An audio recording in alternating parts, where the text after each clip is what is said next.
ఈరోజు పిండి రుబ్బకుండా నేను దోశ వేసాను చూడండి. ఒక కప్పు బొంబాయి రవ్వ, ఒక కప్పు శనగపిండి, అలాగే పాలు పోసి ముందు ఒక అరగంట నానబెట్టిన తర్వాత మిక్సీ వేసుకోవాలి.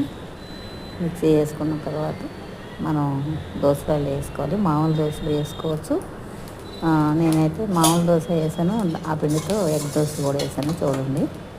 ఎవరైనా అప్పటికప్పుడు దోశలు వేసుకోవాలనుకుంటే ఈ విధంగా ట్రై చేయండి.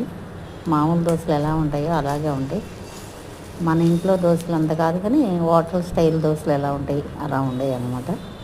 కాబట్టి ఎవరైనా ఒకసారి ట్రై చేసి ఎలా ఉందో కామెంట్ చేయండి. మీకు నచ్చితే ఒక లైక్ చేయండి, కామెంట్ చేయండి.